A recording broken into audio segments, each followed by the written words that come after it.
안녕하세요. 이혜란입니다. 김태산 선생님의 그때 그 시절 시간입니다.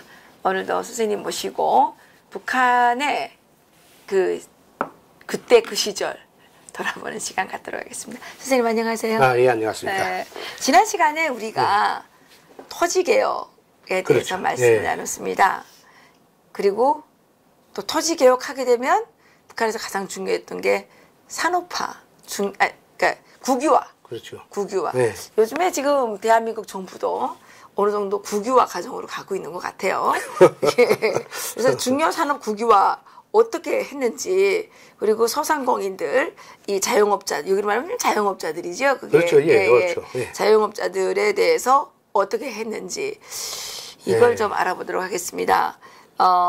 북한에서는 이걸 가지고 인민적 시책이라고 대대적으로 홍보를 했었죠. 물론 그렇죠. 예. 그 공장 기업소들을 다 빼앗아서 처음에는 국가 거를 만든다 그러고, 지금은 그 북한의 모든 공장 기업소의 그 주인이 누굽니까? 김정은이죠. 그렇죠. 뭐 수령이죠. 뭐 말하자면 좋게 말하면 수령인데, 한마디 말하면 너의 소유자, 너의 국가다 같으니까 너의 주인은 그저 그렇죠. 북한 전체가 하나의 거대한 너의 국가니까, 뭐 너의 국가 하면 지난날에 뭐 1800년대 그때 뭐 각 노예 소유자들이 뭐 노예들을 싸고 팔고 할 때 그런 것이 아니라, 북한은 그와는 달리 이제 국가 자체가 노예 소유자고, 국가 자체가 국가의 주인이 뭐 인민이 아니라 국가의 하나의 수령이, 그렇죠. 말하자면 지금 뭐 김정은 그 사람이 2300만이 몽땅 한 사람의 노예인 거나 어제 같은 겁니다. 그렇죠. 네, 근데 이 산업국유화 오늘 이야기할 게 뭐 전번에는 이제 1946년 이제 2월 8일 날에 북한 임시위원회가 이제 서고, 3월 5일 날에 이제 토지개혁법령을 먼저 해서 토지를 이제 몽땅 무상분배해 준 게 이제 전번에 이야기됐고, 그 후에 이제 46년 8월 10일 날에 산업국유화 법령을 발표하면서 이제 거기서 거기 뭐 말로는 법령 내용을 보게 되면 일본의 국가 또는 일본의 사인 법인들이 소유하고 있던 재산, 그리고 조선 민족 반역자가 소유하고 있던 재산은 조선인민, 즉 사회 국가의 재산으로 산업 뭐 이렇게 넘긴다 하는 걸 이제 북조선 임시민위원회 위원장 김일성, 그다음에 서기장 강양욱의 이름으로 법령을 발표했습니다. 그때. 예, 물론 그렇게 해서 이제 국가의 전반적인 생산 체계, 즉 생산 체계 뭐 나고했지만 어쨌든 공장, 기업소, 철도, 항만, 최신, 은행, 상업, 뭐 그다음에 문화시설까지도 일체 빼앗아서 국가 소유로 만들었어요. 예, 물론 아무나 나라 혁명이 끝나면 이제 적선 물자라고 해서 이제 그 상대 측이 가지고 있던, 패망자가 가지고 있던 물자들을 이제 뭐 누구의 소유로 하는가는 다 규정이 되는 겁니다. 이제 아무 나라나 뭐 이제 그렇게 되게 되면 뭐 해방을 맞이하든가 독립을 하든가 뭐 되게 되면 크게 이제 뭐 국민들에게 돌릴 건 돌리지만은 이제 항만 같은 거, 산업시설, 주요 산업시설 같은 거, 탄광 뭐 이런 것들은 국가 산업 그건 국가가 소유해야 되는 게 응당 옳습니다. 북한도 또 그렇게 보면 뭐 할 걸 했다고 뭐 지금까지도 그렇게 선전을 하고 있는데, 북한이 지금까지 한 거에 잘못된 게 뭔가 하면 은행도 몽땅, 지금 북한에 현실적으로 개인 은행이 없지 않습니까? 없죠. 네, 국가은행 하나, 중앙은행하고 그저 무역은행 하나 있던 건데, 이제 김정일 시대에 들어오면서 뭐 하병은행이 하나 생기고, 뭐 김정일의 여동생 하나 해준 게 그 고려발전은행 하나 생기고 뭐 이렇게 해서 이게 됐는데, 어쨌든 다 국가은행이거든요. 은행이 개인 은행을 못 하다 나니까니 몽땅 국가가 장악해서. 그 북한에 금융이 없으니까. 그렇죠. 거긴 재정만 있잖아요. 그렇죠. 그러니까 금융이 없으니까 개인 은행이 있을 필요가 없는 거죠. 개인 은행이 없다 나니까 이제 국가가 장악해가지고 개인 은행이 국가은행이 국민들의 그 재산을 감독 통제하는 기관으로 되어 있어요. 그렇죠.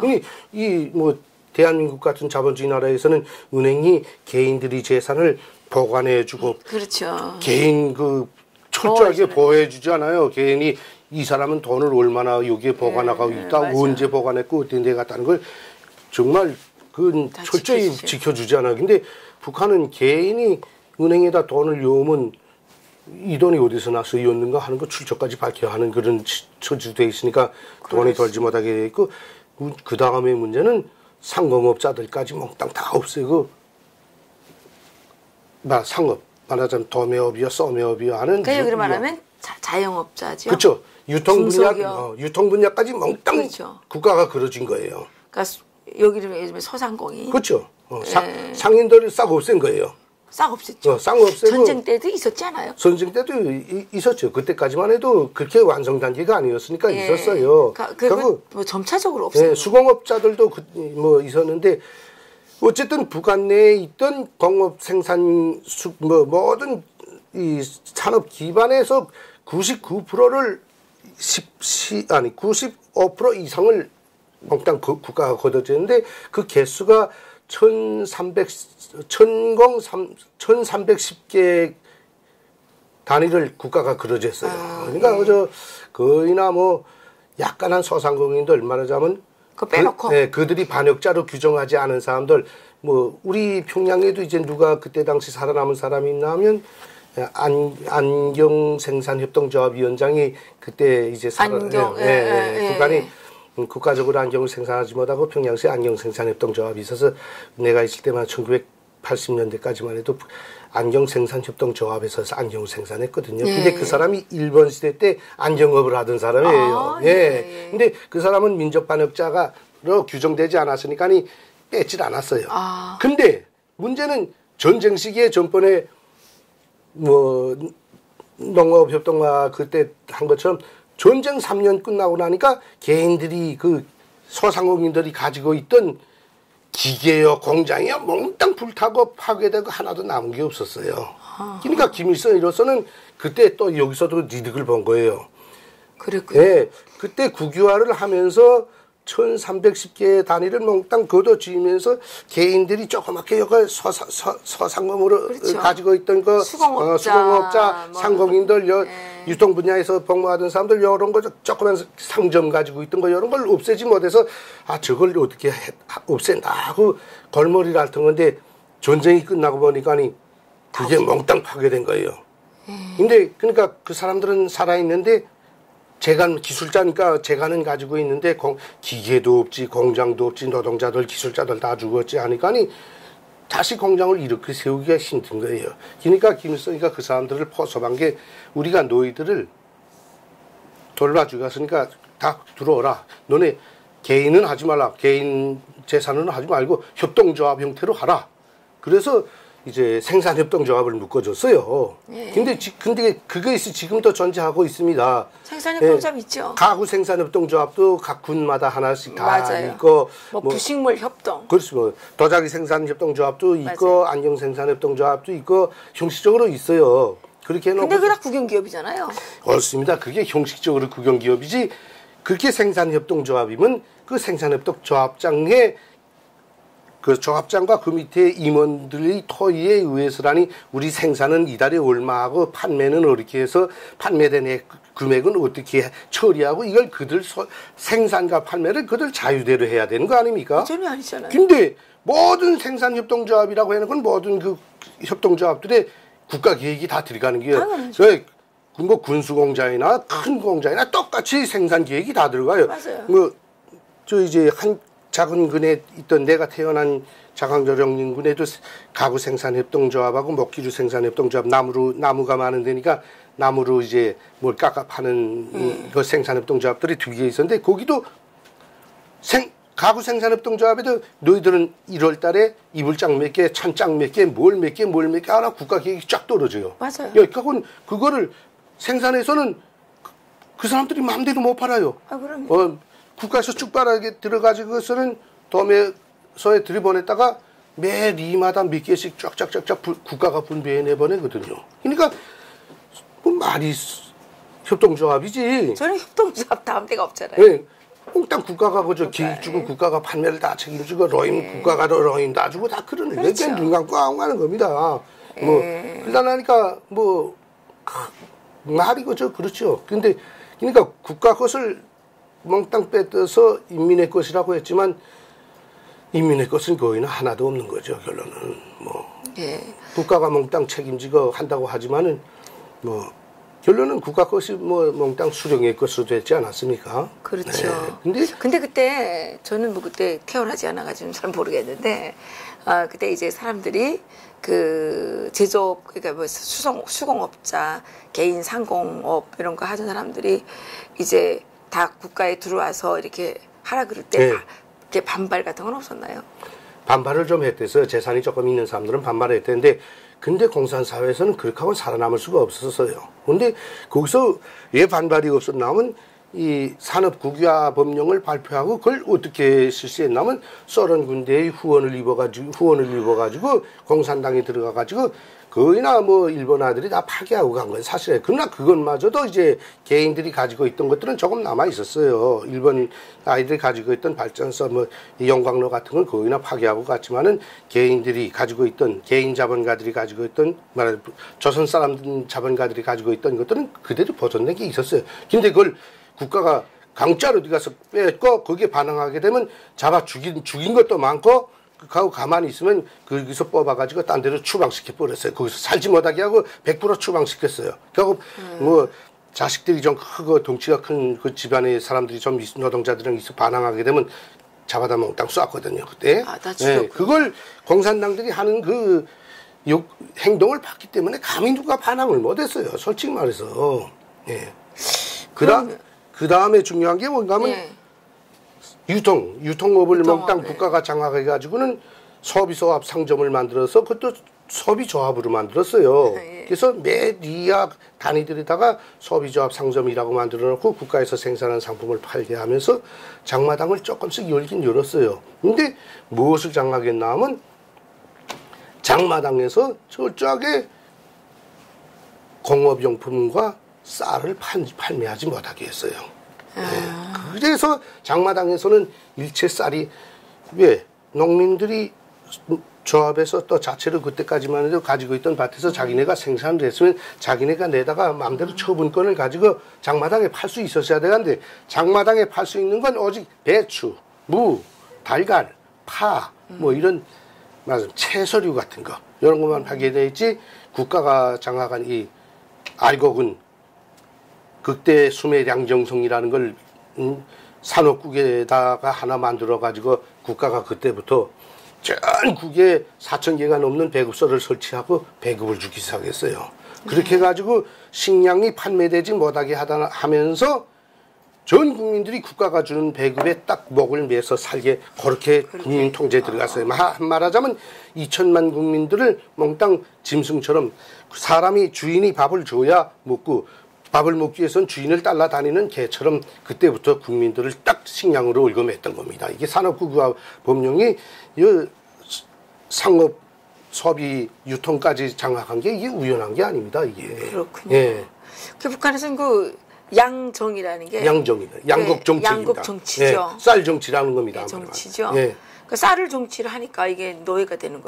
그렇죠. 사람이 뭐 옛날 말에 먹구멍이 포도청이고 3일 굶으면 뭐 도적질 안 하는 놈이 없다는 속담이 다 있지 않습니까? 그렇죠. 먹어야 산다. 오죽하면 먹기 위해서 산다는 뭐 말까지 나올 정도로 먹는 게 참 그렇죠. 중요하거든요. 뭐 그러니까 딱 이 많은 사람들을 어떻게 국가에다 올가매지 딱 하고 거기에 처음으로 신경 쓴 게 김일성이가 신경 쓴 게 소련 사람들이 맨 처음에 그렇게 대해줬겠죠. 그 사람들도 그렇게 했으니까 철저히 쌀을 통제하라. 그리고 쌀을 국가가 분배하라. 그리고 장마당에서 상점에서 쌀이 유통되지 못하게 하라. 쌀을 유통하는 자는 무조건 법적으로 처리하라.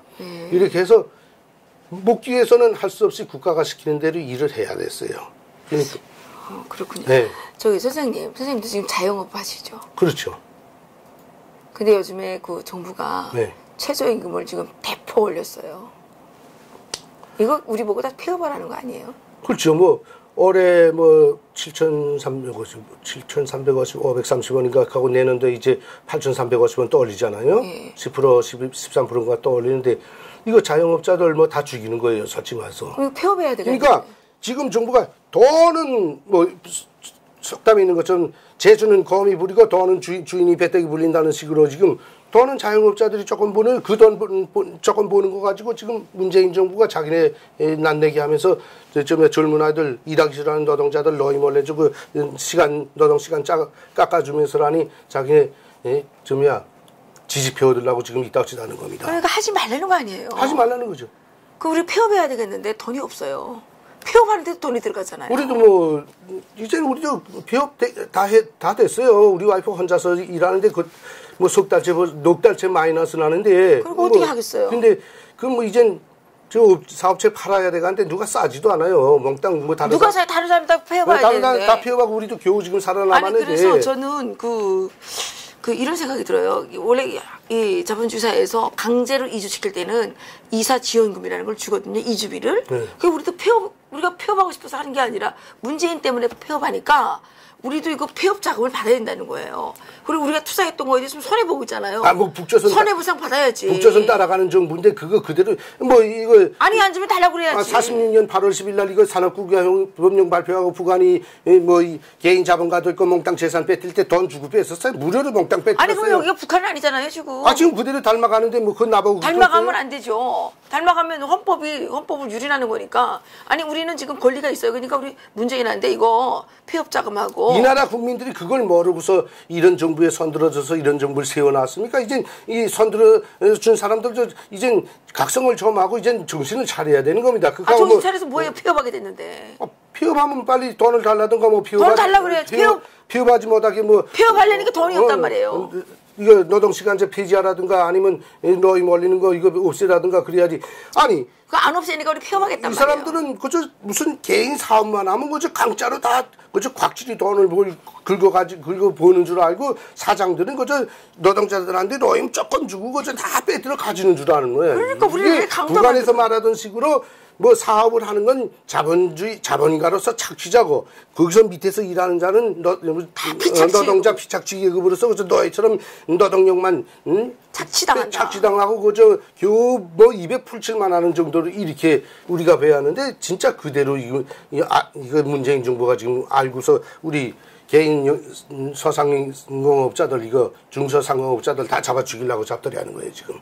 그러니까 이게 뭐 우리 별로 상공업자도 아니에요. 우리가 하루 벌어서 하루 살아가는 우리 정말 생계형인데 아니 우리한테 이렇게 막 뒤집어 씌우면 어떡해요? 솔직히 뭐 선생님도 사업하고 나도 사업하는 사람들 한 달에 벌어가지고 인건비 다 나가고 집세 물고 전기세 뭐 다 물고 나면 세금은 떠오지기나 많아요. 그다 물고 나면 우리도 겨우 그 일한 사람들하고 같이 노임 타먹는 수준이에요. 솔직히 말해서. 예, 저도 맞아요. 어떤 노임도 못 타요. 난 아직 노임도 못 탔어요. 우리도 넉 달 동안 마이너스 됐다니까요. 솔직히 말해서.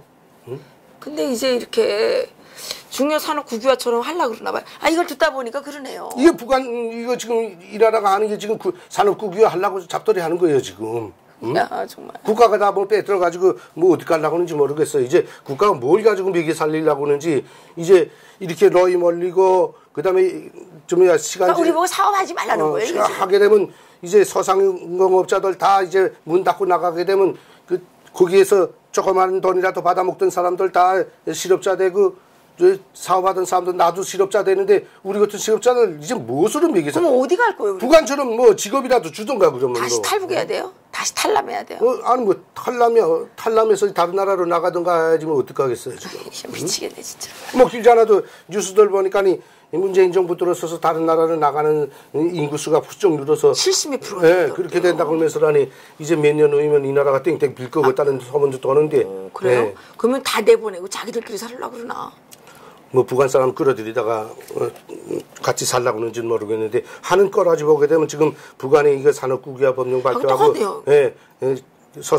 중소상공업자들까지 다 죽이고 지금 와서 노예로 만든 거나 똑같이 만들려고 하는 게 이 나라 5천만 국민들 이제 북한처럼 노예가 되는 거예요. 일하고 그저 노임 조금 주게 되면 기하고 국가가 배급 주면 그저 그게 감사한 줄 알고 강아지 새끼처럼 그 좀 국가에 딸라댕기면 배급 주세요 배급 주세요 거거나 먹고 쫓아다니면 노예처럼 그저 일하고 그렇게 살려고 잡들이 하는 거예요. 그러니까 한번 겪어봐야 아는다. 중요 산업 국유화가 노예화였군요. 그렇죠. 노예화 길이었죠. 노예화 길이었는데 지금 우리 최저임금을 올리겠다고 이렇게 떠들어대는 이 정부가 대한민국 국민을 지금 노예로 만들려고 그러는 그렇죠. 거예요. 그겁니다. 한마디로 말해서. 아니 지금 대기업들도 다 떠나서 지금 외국에다 공장 만든다는데 예. 그럼 대한민국 애들은 어디 가서 일해요? 그러니까 뭐 모르는 사람들은 지금 북한하고 뭐 평화무드로 가니까 북한으로 혹시 들어갈 수 있나 하고 거길 기웃거리는. 아니 북한에도 일자리 없어가지고 지금 난리인데. 여기 기업이 들어가게 되면 뭐 크게 효과를 볼 것처럼 생각하고 그러는데 참 답답한 사람. 여기 기업이 왜 갑니까 거기에? 아, 뭐 경제협력 한다 하면 들어가자고 하면서 문재인 정부에서 지금 입맛을 돋구지 않습니까? 입맛 돋군다고 갑니까? 지금 다 다른 나라로 가는데. 아, 이 나라 국민들 모조리 국민들 많아요. 북한으로 가갔다고 설치는 사람들도 지금 많습니다. 한마디로 말해서. 아니 대기업에 머리가 있으면 그 북한에 가겠어요? 대기업은 안 가죠. 대기업이야 자기 살 길로 벌써 다 빠져나갔는데 대기업은 북한 안 들어갑니다. 중소기업은 같은 회사도 못하는데 거기 가서 사업이 되겠어요? 거기 가면 국전 쌓는다 모조리 같으니까 이거 저 시키면 할 줄 아는데 이제 가서 당해봐야 하는 거죠. 북한 사람들한테 다 사기나 안 당하면 다행이에요. 갔다가 빤추바람에 쫓겨나지 않으면 다행이죠. 팬티 다 뺏길 수도 하긴 있어요. 그럴 수 있어요. 야, 이 새끼 팬티 좋은 거 입었네 하고 그것도 벗고 나가라 할 수 있어요. 한마디로. 팬티도 뺏겨. 그러면 알몸으로 도망쳐야 돼요. 그렇죠. 뭐 잡아 가두고 너 남편 와서라니 여기 여자 깔고 놀면서 법 위반했으니까 벌금 2억 원 가지고 들어와서 찾아가라 하고 전화하면 여기서 뭐 벌금 돈 가지고 들어와서 찾아와야지. 제가 있으니까 뭐 북한을 누가 당해? 중국한테도 이 나라 사람들 중국 사람들한테도 엄청 못하는데 북한 사람한테 견딜 것 같아요? 딱 가져오고서 너 남편 여기 와서 못된 짓에서 가져왔으니까 너 남편 찾겠으면 벌금 5억 원 가지고 와. 맞아요. 그러면 뭐 와이프가 벌금 싸지고 울면서 가서 빌어서 남편 빼오는 수밖에 없습니다. 맞아요. 맞지 않으면요 자동차 벽돌장 딱 거해놓고 타이어 다 뽑고 부속 다 뜯어내고 피차 만들어 버리고 차 타고 나올 차도 없어요. 솔직히 들어가면 북한에 뭐 차 잘못하면 몽땅 폐차시키지 않습니까? 뭐 근데 채다가. 지금 다 꿈에 부풀어 있어요. 북한에 이제 투자해. 아이고 참 남쪽 분들 뭐 내가 방송할 때마다 저번 욕을 하는데 그냥 자본주의 사회에 사는 사람들이 돼서 뭘 경제적으로 정치적으로 이게 좀 눈이 트인 줄 알았는데 참 답답한 사람들 많아요 여기. 응? 정부가 뭐 어떻게 끌고 가는지도 모르고 그저 해발라 해가지고 참 답답하지 않습니까? 그 주제 뭐 그제도 무슨 동성애 축제 무슨 게이들 축제 한다고 그거 뭐 또 그 지금 그 에이즈 동성애 하다가 에이즈 걸리면 돈 얼마 주는지 아세요? 한 사람한테 들어가는 돈이 1억이 넘어요. 가들이 자기 하고 싶어서 해서 병 걸렸는데 1억 원 왜 주는 거예요? 그 나라에서 왜 주냐 말이에요. 미친 거죠. 그렇게 해서라니 지지표 얻는 거죠. 예. 그렇게 돈 뿌려서 지지표 얻는 정부 아닙니까? 뭐 솔직히 말해서. 예. 그렇죠. 야 이게 진짜 큰일 났네요. 중요산업 국유화 이거 과정을 듣다 보니까 네. 지금 문재인 정부가 하고 있는 무슨 52시간 노동제 그다음에 이게 또 뭐예요? 그것도 좋아하는 사람 별로 없대요. 왜 말입니까? 52시간 한다고 좋아하는 사람 없대요. 노동자들이 좋다고 하겠죠. 안 좋아한대요. 그래요? 그 돈 1점 더해서 돈 벌어야 되는데 네. 그건 못하게 해가지고 돈이 엄청 많이 줄어들었대요. 그리고 저력이 있는 삶을 살려면 우리 제가 노동자들 데리고 체코에 나갔을 때하고 딱 같네요. 체코 노동법이 유럽 동맹에 서유럽 동맹 거기 들어가야 되니까 그걸 따라가느라고 8시간 노동제하고 주 5일제 무조건 실시했어요. 근데 우리 노동자들은 돈을 벌어야 되는데 주 5일제 해가지고 돈을 벌 수가 없는 거예요. 네. 그래서 내가 공장 사장들 5명 우리 5개 공장 운영했으니까 5개 공장 사장 불러다가 야 우리 아이들은 토요일 날만한 일 시키라. 그러니까 그 노동청의 승인을 받아야 된다는 게야. 승인은 무슨 승인이야. 우리끼리 조용히 네 가서 일하면 됐지. 그걸 승인 받고 말고 할 게 있냐. 그러니까 알았다고 시키겠다고 그래서라니 토요일 날은 일 시켜가지고 그래도 더 노임을 그건 잔업이겠네요. 잔업으로 해서. 그럼 사장님 그때 엄청 좋아했겠네요. 우리 노동자들이 좋아했죠. 결국 신발 공장은 수출품 공장이다 하니까 수출 답기를 맞춰야 되니까 이건 내일 수출해야 되는데 모레는 수출해야 되는데 오늘 내일이 이제 일요일인게요. 그럼 공장 사장들이 오히려 나한테 빌어요. 야 이거 내일 모레 월요일 안에 수출 출하시켜야 되겠는데 독일로 내보내야 되는데 아직도 이거 당 완성 못했는데 이거 어떡하냐. 아니 토요일 날 일요일 날 너네 일 못한다고 하면서 좀 멀리 나와 해달라. 그래서 그러면 북한 사람이니까 또 멀리 할 수 있는 거지. 그렇죠. 그러면 너네 토요일 날 일요일 날 이런 거 수당 다 달라니까 그거 준다 해서라니 우리 아이들 나가서라니 막 24시간씩 일해서 죽은 노임 많이 받고 했죠. 우리 아이들은 좋아했어요. 이 나라 사람들도 노동자들 갔겠지요. 아 솔직히 일 좀 더 해서 돈 받는 게 낫지. 8시간 일하고서라니 집구석에 가서 뭐 하는 거예요. 솔직히 말해서 8시간 일하고 집에 가서 뭐 계속 술만 먹겠어요. 뭐 난 집에 가면 뭐 와이프하고 저녁에 있는 삶을 살아야 된다잖아요. 아이고 그러게 되면 있잖아요. 전 밖에서 나가 뭐 이렇게 늦게 퇴근하면 술도 한 잔씩 먹고 니가 그래야지. 집에 니 가게 되면 밖에 나가기 싫어서 돈은 없지 하니까니 혼술하고 혼밥 먹고 집에서 다 먹고 하게 되면 이 자영업 그래도 그거 다 죽이는 겁니다. 한마디로 말해서. 자영업만 죽어요? 아니 그 혼밥 먹고 혼술하게 되면 소통이 안 돼가지고 나라가 뭐가 되겠어요. 뭐 가정 소통 된다고 그러잖아요. 가정 소통이요? 가정 아이들을 위해서 한다고 뭐. 아니 어쨌든 뭐 이 산업국유화 법령 해가지고 북한이 러시아에서 산업국유화 해가지고 망했잖아요. 그렇죠. 네, 중국이 망하고서 시장 경제로 들어갔잖아요. 저는 이제 북한에 있을 때 무역 일꾼하면서 러시아 무너질 때 그때 다 가봤어요. 그때 소련 얼마나 강했어요. 감은 정말 대단했어요. 감은 중국은 한심했지만 근데 소련 무너지면서 산업국유화 했던 거 그래도 다 해서 개인들한테 다 가면서 지금은 뭐 잘 됐잖아요. 체코도 우리 들어갔을 때 산업국유화로 공장 한심했던 거 그래도 개인 공장 되면서라니 우리 노동자들이 가서 다 일하게 됐고 괜찮아졌죠. 지금 한국은 대기업은 해외로 내쫓고 자영업자들은 스스로 폐업하게 만들고 그렇죠. 막 압박해가지고 폐업하게 만들고 이게 뭐예요 이게? 어? 망하는 길로 가고 있어요 지금. 그러니까요. 뭐 아니, 정치는 이미 전에 뭐 다 망한 거고 이제 뭐 북한 사람들 보고 너 300만 명 굶어 죽을 때 왜 가만히 있었냐 그러니까 우리도 300만 명 굶어 죽을 때 어버버버 하는 사이에 300만 명 굶어 죽은 거 아니에요. 지금 어버버버 하는 사이에 나라 다 넘어가가지고 그렇지. 너희가 되는 거예요. 그렇죠. 정신 차려야지. 맞습니다. 예?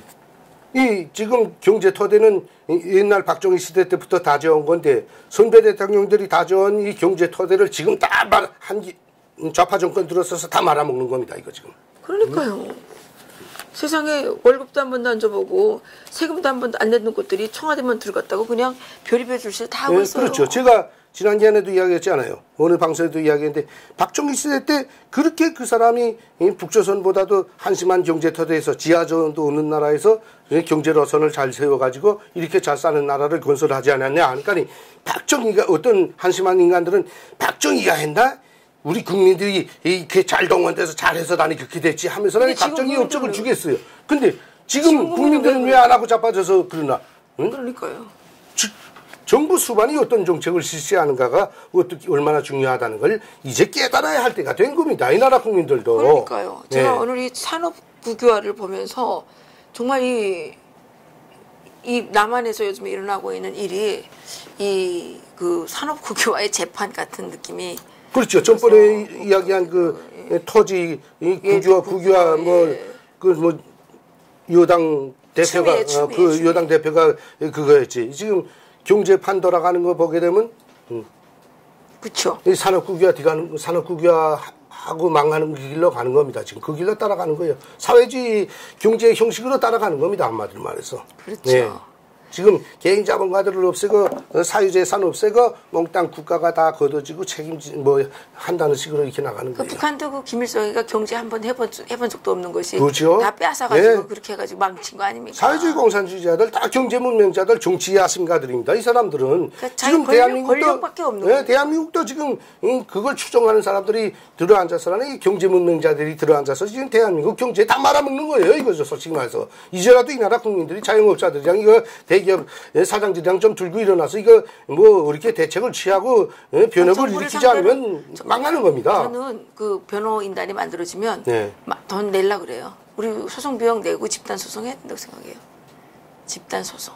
그게 뭐 기겠습니까 뭐? 아니 집단 소송 해야죠. 아니 법치국가인데 우리 헌법이 있는데 집단 소송 해가지고 우리 폐업 자금도 받아내고 손해배상도 받아야죠. 우리도 살아야 될 거 아니에요. 정치가 그런 정치가 들어섰는데 그게 먹히겠어요? 뭐 어떻게 해요? 활동은 하는 건 좋죠. 뭐 움직이긴 해야 되겠지만 뭐 정부가 그걸 허용하겠습니까 이제? 아니 허용 안 하면 국제사회에 가서라도 해결을 봐야죠. 국제사회에서 누가 편들어줍니까? 유엔 인권위에다가 제안. 박근혜 대통령이면 먹은 게 있어서라니 무슨 뭐 쫓겨나서라니 지금 감방에 들어가 있어요? 그 뭐 헌법도 이 좌파 정권 편이니까니 그렇게 때려서 들어가 있는 거 아닙니까? 뭐 그런 게 이제 검사들 중에 양심 있는 사람들도 좀 있겠죠. 하나같이 양심 없으진 않아요. 양심 있는 사람들이 한둘이 들어붙어 가지고는 정권을 이길 수가 없다는 걸 알아야 돼요. 그럼 어떻게 해야 돼요, 우리? 이건 다 어떻게 청와대? 싸울 때까지 싸워봐야지. 청와대에다 불을 질러요? 불을 지를 수만 있으면 불을 질러야죠. 한마디 말해서. 그래요? 야, 이것도 이거 청와대 불 지르자고 선동했다 그러면 큰일 나는데. 불 지르자는 게 아니라 불을 질러야 되는 상황이 아닌가. 이런. 네, 청와대의 투쟁하는 불을 질러야 되는 게요. 촛불과 맞서서 우리도 같은 불을 들어야 되는 거, 이젠. 응? 우리는 횃불 들어야 되는 거예요. 그렇죠. 뭐 들어야 되는 거예요. 응? 촛불이 아니라 횃불. 횃불. 응? 맞불을 해야 돼요. 맞불. 네. 촛불을 끌려면 우리도 맞불 작전을 해서 해야 끄는 겁니다. 맞불이라고 그래야 네, 되나? 맞불을 드려야 됩니다. 맞불 집회 해야 되겠네. 맞불 집회 해야 돼요. 그러네요. 아유, 이게 뭐 구호가 명백해야 됩니다. 이제는 이거. 예. 촛불이요. 물러가라. 맞불 집회 일어났다. 이런 거 해야 되겠네. 대구 집회도 자꾸 나와서 그저 뭐 노래 부르고 뭐 그저 이러지만 말고 이제는 경제 살리기 위해서 문재인 정권 퇴진하라 하고 이제 목표를 정확히 설정하고 국민들을 거기로 선동해서 나가야 됩니다. 문재인 정권 퇴진하라. 애국 단체들이 다 뭉쳐서 같은 소리를 내야 됩니다. 맞아요. 이제 이렇게 북한에서 300만 명 굶어 죽을 때 그렇게 죽었어요. 그렇죠. 하는 사이에 300만 명이 죽었어. 아니 솔직히 나도 야 우리 집사람이 옆집에 누구 할머니 죽었대. 옆집에 누구 할아버지 죽었대. 또. 그러니까. 근데 어느 날 우리 옆집 아줌마가 얼굴이 팅팅 부었어요. 그때? 며칠 굶었대. 얼굴이 팅팅 부었어. 그러니까 그다음부터 무슨 생각이 드냐면 야, 나도 조금만 잘못하게 되면 저렇게 되겠다. 그렇죠. 그러니까 막 걱정이 돼가지고 우리 집에 쌀이 있어도 절대로 주게 안 돼요. 나도 언제 굶어 죽을지 누구를 줘요. 그렇게 되더라고요. 어버버 하는 사이에 300만 명 굶어 죽은 거 아닙니까? 어디서 누구 죽었대, 이렇게 죽었대. 그럼 소문 듣다 나니까 그렇게 죽은 거예요. 근데 여기 오니까 어떤 사람들은 기야 뭐 죽었겠나 하는데 나는 통계 숫자를 쥐고 있는 사람이기 때문에 압니다. 북한이 경공업에서 계획경제 아닙니까? 그쵸. 말하자면 한 사람당 이걸 알아야 됩니다. 북한은 한 사람당 1년에 신발이 4컬레가 계획입니다. 1인당. 예. 한 사람당 1인당 4컬레. 말하자면 2천만이게 되면 4컬레면 8천만 컬레예요. 그 전에 1억 컬레 생산하댔어. 1억 컬레가 국가 계획이었어요. 이 고난의 행군 전에. 고난의 행군 겪고 나니까 계획 숫자가 2천만 컬레로 됐어요. 그러니까 300만이 300만이 죽은 거예요. 저는 이 얘기를 누가 들었냐면 북한의 상장이죠. 그분이 쿠바에 군사대표단으로 갔다 왔더라고요. 그래서 그 사람이 얘기하는 게 재미있는 것 중에 하나가 야 쿠바 사회주의는 우리하고 달라 그러는 거예요. 그게 뭐냐 했더니 자기가 그 군사대표단으로 갔는데 이제 거위급들하고 뭐 얘기했을 거 아니에요. 그리고 점심시간이 됐대요. 그래서 식당에 갔는데 식판 들고 쿠바 그 장성들이 식판 들고 이게 하전사들 있는 그 옆에 가서 다 줄 서더라는 거예요. 이렇게 그냥 이 병사들한테. 그래서 야, 너네는 왜 이렇게 하냐?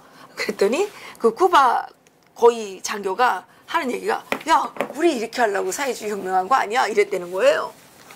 그래서 쿠바 사회주의는 북한 사회주의하고 다르다고 얘기를 하더라고요.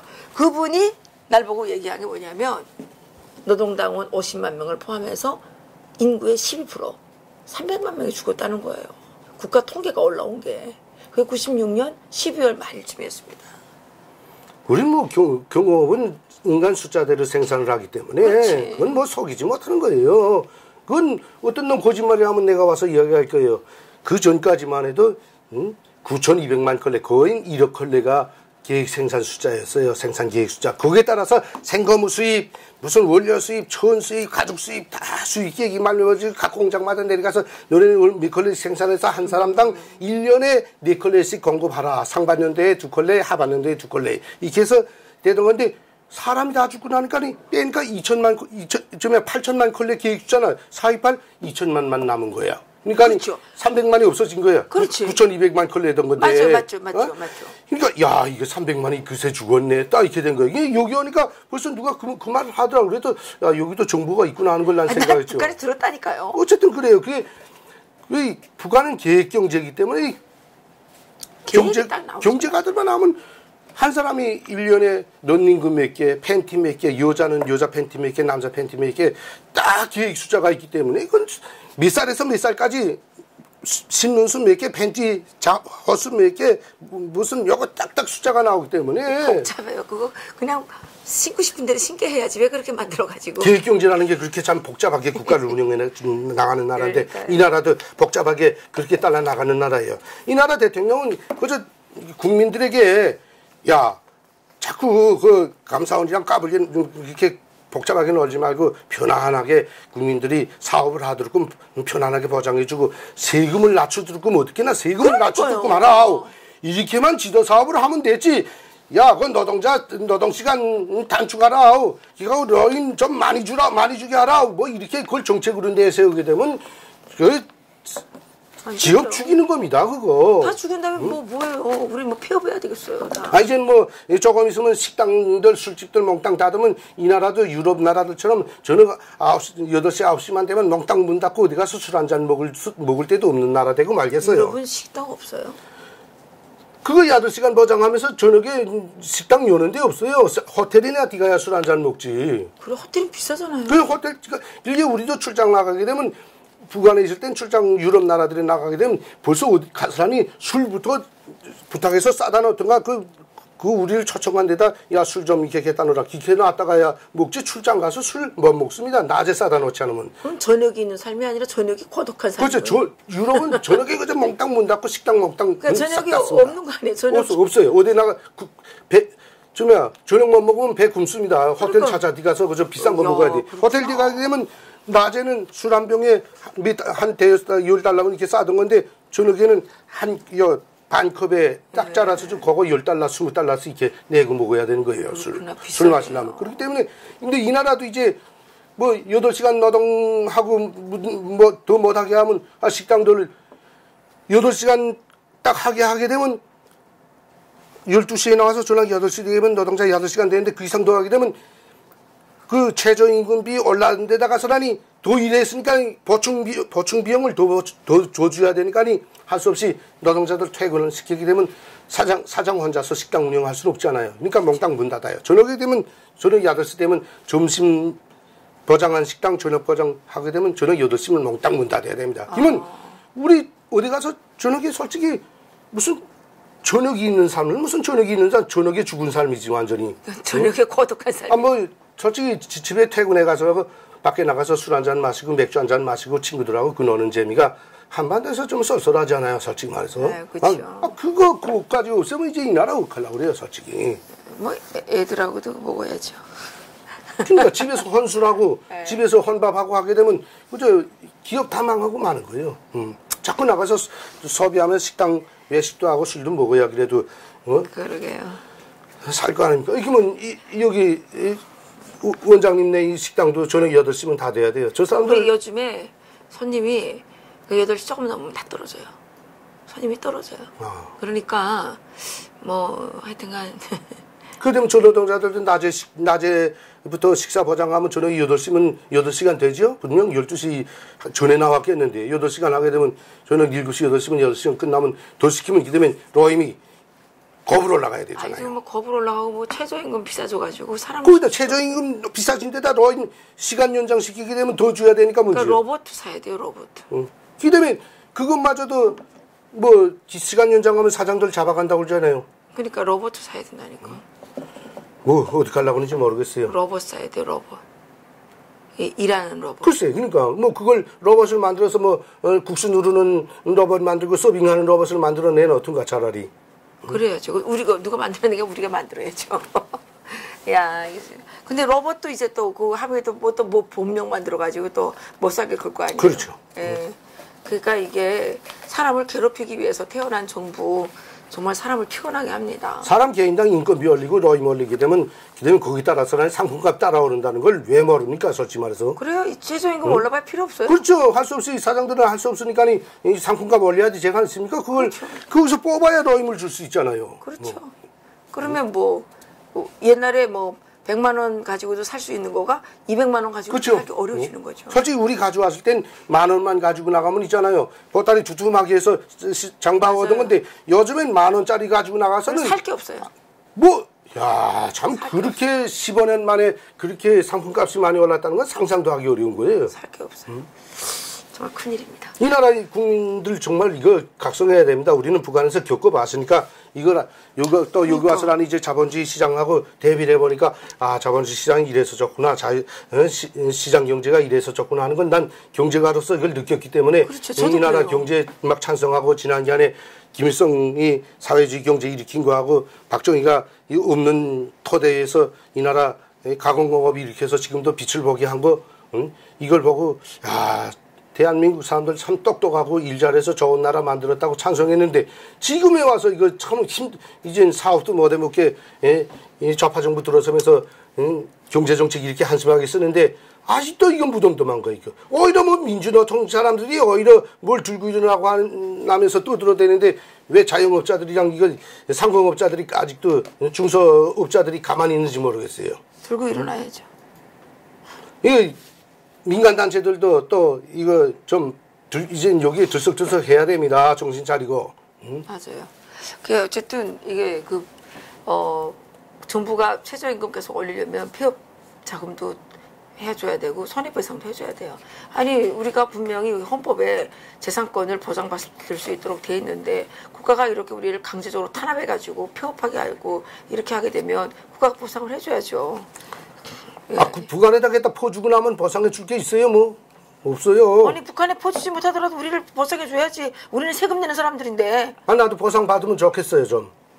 우리 싸워서 해야죠. 난 솔직히 뭐 이제 65살이 넘어지 되시니까 65살 넘으면 뭐 보조금이 나오는 게 있다고 그래서 나도 주라 하니까 뭐 자영업자라고 그걸 안 주더라고. 그러니까 그러면 뭐 보조금을 주던가 뭐 그것도 안 주고 자영업 한다고 하면서 그러니까 자영업도 못하게 하고 이제 자영업 안 하고 그냥 나라에다가 입 벌리고 그냥 밥 넣어주세요 그리고 소리만 질러야지.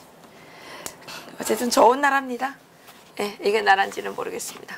여기서 마치겠습니다. 선생님 오늘 수고하셨습니다. 네, 감사합니다. 괜히 욕만 하다 그만두네요. 죄송합니다. 예, 고맙습니다.